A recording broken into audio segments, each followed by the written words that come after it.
ಕಲಿಯೋ ವಿದ್ಯೆ ಮತ್ತೊಬ್ಬರ ಹತ್ರ ಇರಲಿಕ್ಕಿಲ್ಲ. ಕಲಿಯೋ ಮನಸ್ಸಿರಬೇಕು, ನಮ್ಮ ಮೈಂಡ್ ಒಳಗೆ ನಮ್ಮ ಮೆದುಳು ಖಾಲಿ ಇರಬೇಕು.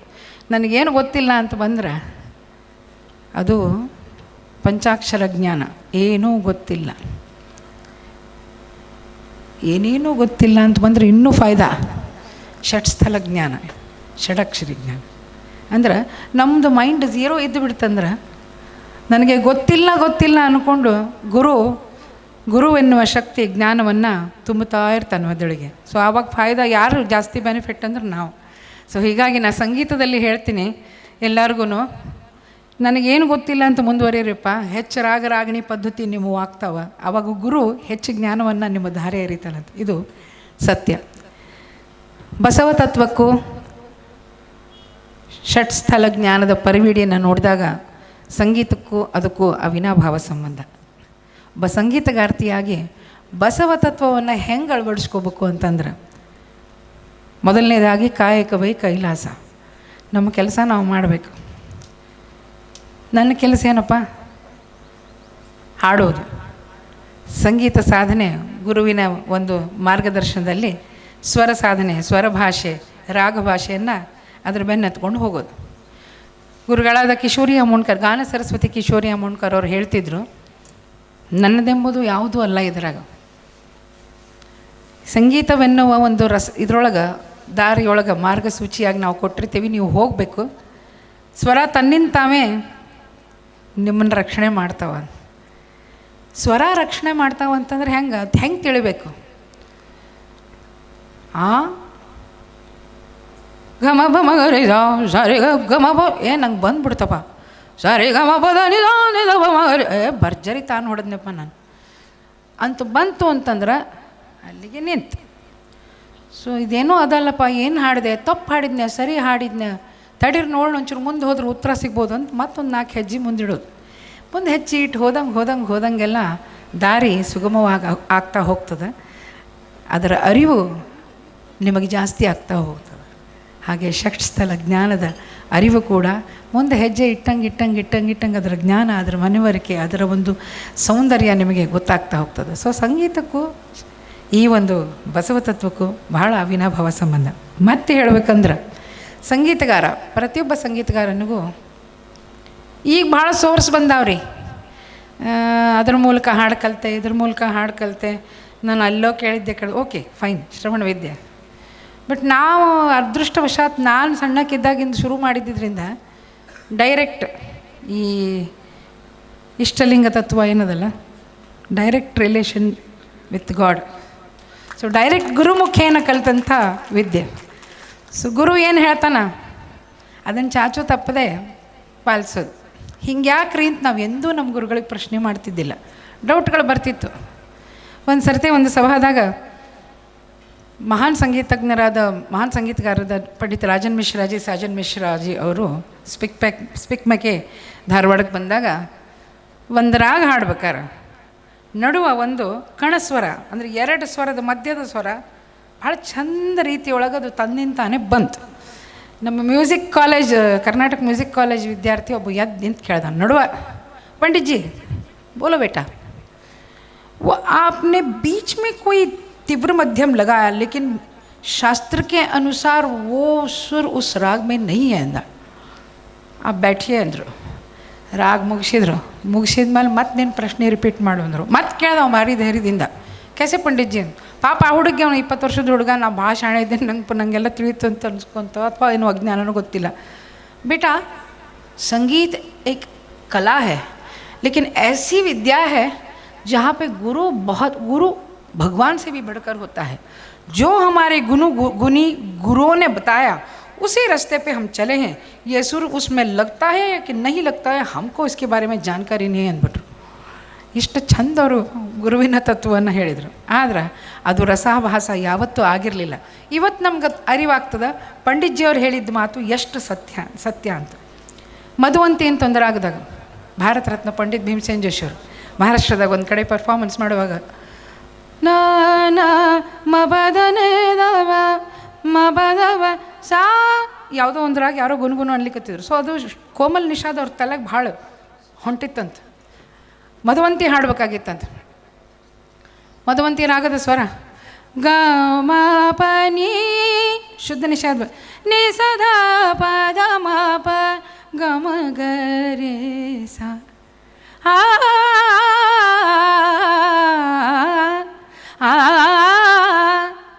ಕೋಮಲ್ ನಿಷಾದ ಹಾಡಿದ್ರಂತ. ಫಟ್ ಅಂತ ಒಬ್ರು ಯಾರೋ ಭಾಳ ದೊಡ್ಡವ್ರು ಕೇಳಿದ್ರಂತ, ಅರೇ ದಾದಾ ಹಾಂ ಈಗ ಯಾರೋ ಒಬ್ರು ಹಿಂದೆ ಪ್ರಾಕ್ಟೀಸ್ ಮಾಡ್ಲಿಕ್ಕತ್ತಾಗ ಯಾವುದೋ ಒಂದು ರಾಗದ್ದು ಕೋಮಲ್ ನಿಷಾದ್ ಅದು ತಲೆಗಿಂದ ಹೋಗಲಿಲ್ಲ ನನಗೆ. ಮುಂದೆ ಕೋಮಲ್ ನಿಷಾದ್ ಅದರೊಳಗೆ ಕಣಸ್ವರದಂತೆ ಹಾಡುವ ರೀತಿ ಒಂದು ವಾಡಿಕೆ, ಒಂದು ಪದ್ಧತಿನೇ ಆಗೋಯ್ತು. ಸೊ ಹಿಂಗೆ ಗುಣವಂತ ಕಲಾಕಾರರು ಏನೇ ಮಾಡಿದರು, ಏನೇ ಹಾಡಿದರು, ಅದು ಆ ಒಂದು ಜ್ಞಾನದಿಂದ ಬಂದಂಥ ಒಂದು ಅನುಭವ, ಅದು ಒಂದು ಅನುಭವ, ರಾಗದ ಪ್ರಚೀತಿ. ಹಾಗೇ ಇದು ಅನುಭವ ಮಂಟಪದ ಐಕ್ಯ ಮಂಟಪದ ಒಂದು ಭಾವ ಪ್ರಚೀತಿ, ಒಂದು ಯೋಗದ ಪ್ರಚೀತಿ, ಒಂದು ಅಧ್ಯಾತ್ಮದ ಪ್ರಚೀತಿ ಅಂತಂದರೆ ನಾವು ಸಂಗೀತಗಾರರು ಅದರಿಂದ ಹೊರತು ಅಲ್ಲವೇ ಅಲ್ಲ ಅಂತ ನಮ್ಮನ್ನು ನಾವು ಪ್ರೂವ್ ಮಾಡ್ಕೋಬೇಕು ಅಂತಂದ್ರೆ ಅದಕ್ಕೆ ಬಹಳ ಸಮಾಧಾನ ಬೇಕು, ಬಹಳ ಒಂದು ಝೀರೋ ಮೈಂಡ್ ಬೇಕು. ಮತ್ತು ಕರ್ಮಣ್ಣೇ ವಾದಿಕಾರಸ್ತೆ ಮಾ ಫಲಿಶು ಕದಾಚನ ಯಾರು ಹೇಳಿದ್ರಿ ಸಾಹೇಬ್ರು ತಾವು ಹೇಳಿದ್ರು ಸರ್, ರಂಜಾನ್ ಸರ್ ನೀವು ಹೇಳಿ. ಹಾಂ, ಸೊ ನನಗೆ ಇದು ಬಂದುಬಿಡಲಿ ಹಂಗೆ ಬಂದುಬಿಡಲಿ, ನಾ ಅಲ್ಲಷ್ಟು ಇಷ್ಟು ಸಾವಿರಾರು ಕಾರ್ಯಕ್ರಮ ನೀಡಬೇಕನ್ನೋ ಒಂದು ಫಲಾಪೇಕ್ಷೆಯಿಂದ ಕೆಲಸ ಮಾಡಿದರೆ ಬಹುಶಃ ನಮ್ಮ ಒಂದು ಅದರ ಮೇಲೆ ಇನ್ನು ಸೀರಿಯಸ್ನೆಸ್ ಕಡಿಮೆ ಆಗ್ಬೋದು. ಸೊ ಹಾಗಾಗಿ ಇದು ನನ್ನ ಕಾಯಕ, ಇದೇ ನನ್ನ ಕೈಲಾಸ, ಇದು ನನ್ನದಲ್ಲ, ಆದರೆ ಸ್ವರ ನನ್ನವು. ಜ್ಞಾನ ಅತ್ಯಂತ ಎತ್ತರದ ಸ್ಥಾನದಲ್ಲಿದೆ. ಅತ್ಯಂತ ನಮ್ಮ ರಾಜಗುರುಗಳು ಹೇಳೋರು, ನೀನು ಸಮುದ್ರಕ್ಕೆ ಹೋಗಿ ಎಷ್ಟು ನೀರು ತುಂಬಿಕೊಂಡ್ರು ಅದರದ್ದು ಆಳ ನೀರು ಕಡಿಮೆ ಆಗೋದಿಲ್ಲ, ಇನ್ನೂ ಆಳ ಜಾಸ್ತಿ ಆಕತಿ. ಇದು ಎಷ್ಟೋ ಜನ್ಮಾಂತರದಿಂದ ಬಂದ ಒಂದು ಪುಣ್ಯ ಮಾಡಿದರೆ ಒಬ್ಬ ಸಂಗೀತಗಾರ ಆಗ್ತಾನೆ. ಸೇವಾ ಮಾಡ್ತಾ ಹೋಗೋದು, ಸಾಧನೆ ಮಾಡ್ತಾ ಹೋಗೋದು ಅಷ್ಟೇ ನಮ್ಮ ಕೆಲಸ ಅಂತ ಅವರು ಕೂಡ ಹೇಳ್ತಿದ್ರು. ಸೊ ಹಾಗಾಗಿ ಷಟ್ಸ್ಥಳ ಜ್ಞಾನದ ಪರಿವಿಡಿಯೇ ನಮ್ಮ ಸಂಗೀತದ ಸ್ವರಗಳ ಪರಿವಿಡಿ ಅಂತ ಹೇಳಿದರೆ ತಪ್ಪಾಗಲಿಕ್ಕಿಲ್ಲ. ಕಾಯಕವೇ ಕೈಲಾಸ, ಹಾಗೆ ಇಷ್ಟಲಿಂಗದ ಮೂಲಕ ಡೈರೆಕ್ಟ್ ಲಿಂಕ್ ಟು ಗಾಡ್, ಗುರುಮುಖೇನ ಡೈರೆಕ್ಟ್ ಲಿಂಕ್ ಸಂಗೀತಗಾರ ಅಂದಾದರೆ ಆತ ಒಬ್ಬ ಕಂಪ್ಲೀಟ್ ಸಂಗೀತಗಾರನಾಗ್ತಾನೆ. ಯಾವುದೇ ಒಂದು ಸೋರ್ಸಸ್ಗೆ ನಾವು ಒಂಥರ ಯಾವುದೇ ಒಂದು ಯಾವುದಕ್ಕೂ ನಾವು ಕಟ್ಟು ಬಿದ್ದು ಅಥವಾ ಮೊರೆ ಹೋಗಬಾರ್ದು. ನಮ್ಮಲ್ಲಿ ನಮಗೆ ನಂಬಿಕೆ ಇರಬೇಕು, ನಮ್ಮ ಗುರುವಿನಲ್ಲಿ ನಂಬಿಕೆ ಇರಬೇಕು, ನಮ್ಮ ದೇವರಲ್ಲಿ ನಂಬಿಕೆ ಇಟ್ಕೊಂಡು ಸಾಧನೆಯ ಹಾದಿಯಲ್ಲಿ ಮುಂದುವರೆದರೆ ಖಂಡಿತ ಯಶಸ್ಸು ನಿಮ್ಮ ಪರಿವಿಡಿಯಲ್ಲಿ ಎಷ್ಟು ಯಶಸ್ಸು ಬರೆದಿದೆ ಅದು ಖಂಡಿತ ನಿಮ್ಮದಾಗುತ್ತೆ. ಅದಕ್ಕಿಂತ ಹೆಚ್ಚು ಆಗೋದಿಲ್ಲ, ಅದಕ್ಕಿಂತ ಕಡಿಮೆನೂ ಆಗೋದಿಲ್ಲ ಅಂತಕ್ಕಂಥ ತತ್ವ ಸಿದ್ಧಾಂತದಲ್ಲಿ ನಾವೆಲ್ಲ ಬದುಕಬೇಕಾಗಿರೋದು ತೀರ ಅವಶ್ಯಕತೆವಿದೆ. ಇನ್ನು ಮಾತಾಜಿಯವರು ಬಹಳ ಚೆನ್ನಾಗಿ ಹೇಳಿದರು, ಇಲ್ಲಿ ನಡೆದು ಬಂದಂಥ ಪರಂಪರೆ, ಇದು ಒಂದು ಸಿದ್ಧಾಂತ, ಇದು ಒಂದು ತತ್ವ, ಇದು ಒಂದು ಕ್ಷೇತ್ರ, ಇಂಥ ಮತ್ತೆ ಇನ್ನೆರಡು ಕ್ಷೇತ್ರಗಳು, ಅದರ ಜೊತೆಗೆ ಎಲ್ಲವೂ ಜ್ಞಾನಾರ್ಜನೆಯ ಕ್ಷೇತ್ರಗಳು, ಜ್ಞಾನವನ್ನು ಬೆಳೆಸುವ ಕ್ಷೇತ್ರಗಳು, ಜ್ಞಾನದ ದ್ಯೋತಕ ಅನ್ನುವಂಥ ಕ್ಷೇತ್ರಗಳು. ಸೊ ಮತ್ತೆ ಜ್ಞಾನವಿಲ್ಲದ ಆಚಾರವು ಮುಡಿಯಿಲ್ಲದ ಶೃಂಗಾರದಂತೆ. ನಮ್ಮ ಪುಟ್ಟರಾಜ ಗವಾಯಿಗಳು ಗದಗಿನ ವೀರ್ಯಾಶ್ರಮ ಪುಣ್ಯಾಶ್ರಮದ ಗುರುಗಳಾದಂಥ ಅವ್ರು ಹೇಳ್ತಾರೆ, ಜ್ಞಾನವಿಲ್ಲದ ಆಚಾರವು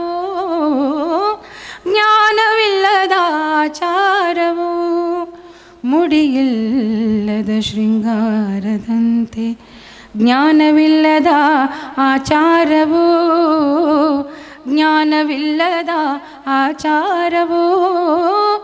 ಧ್ವನಿಯಿಲ್ಲದ ಸಂಗೀತದಂತೆ, ಜ್ಞಾನವಿಲ್ಲದ ಆಚಾರವು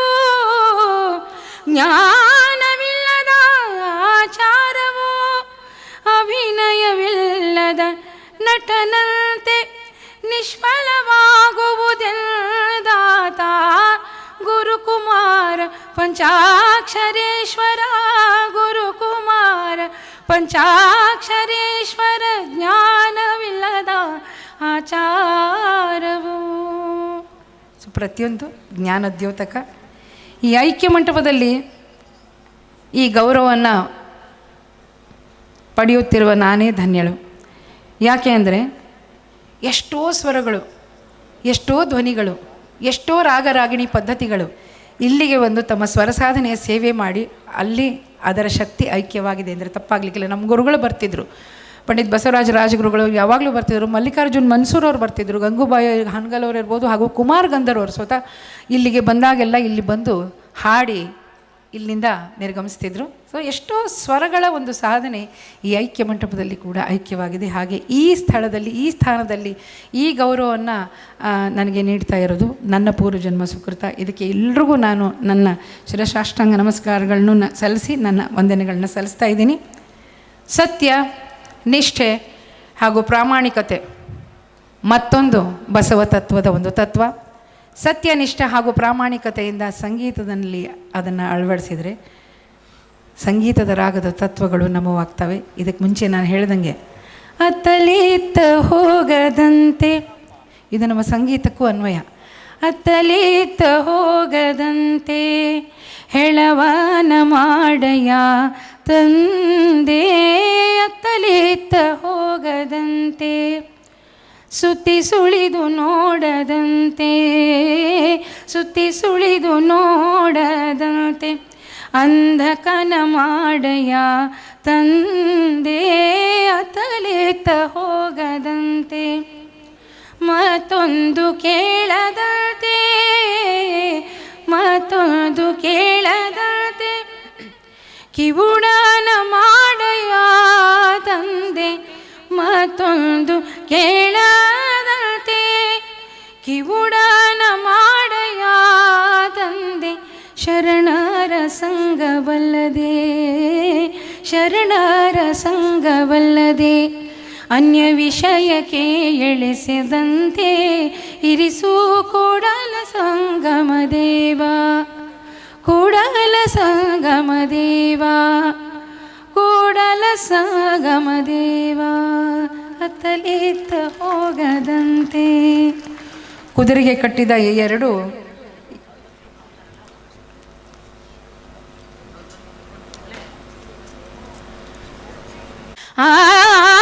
ಎನ್ನ ಬೆರಳ ಕಡಿಯ ಮಾಡಿ ಬತ್ತಿಸರಾಗವ ಹಾಡಿ, ಬತ್ತಿಸರಾಗವ ಹಾಡಿ ಉರದ ಲೋತಿ ಬಾರಿಸಯ್ಯ, ಉರದ ಉರದ ಲೋತಿ ಬಾರಿಸಯ್ಯ ಕೂಡಲ ಸಂಗಮ ದೇವ, ಕೂಡಲ ಸಂಗಮ ದೇವ, ದೇವ ದೇವ ಕೂಡಲ ಸಂಗಮ ದೇವ, ಸಂಗಮ ದೇವ. ಎನ್ನ ಕಾಯವ ದಂಡಿಗೆಯ ಮಾಡಯ್ಯ, ಎನ್ನ ಕಾಯವ, ಎನ್ನ ಕಾಯವ, ಎನ್ನ ಕಾಯವ ದಂಡಿಗೆಯ ಮಾಡಯ್ಯ ಕೂಡಲ ಸಂಗಮ ದೇವ, ಸಂಗಮ ದೇವ, ಸಂಗಮ ದೇವ. ತಾಯಿ ನೀನು, ಬಂಧು ನೀನು, ಬಳಗ ನೀನು, ತಂದೆ ನೀನು, ತಾಯಿ ನೀನು, ಬಂಧು ನೀನು, ಬಳಗ ನೀನು. ನೀನಲ್ಲದೆ, ನೀನಲ್ಲದೆ ಎನಗೆ ಮತ್ತಾರು, ಎನಗೆ ಮತ್ತಾರು ಇಲ್ಲವಯ್ಯ ಕೂಡಲ ಸಂಗಮ ದೇವ, ಸಂಗಮ ದೇವ. ಹಾಲಲದು ನೀರಲದು ಕೂಡಲ ಸಂಗಮ ದೇವ, ಸಂಗಮ ದೇವ, ಸಂಗಮ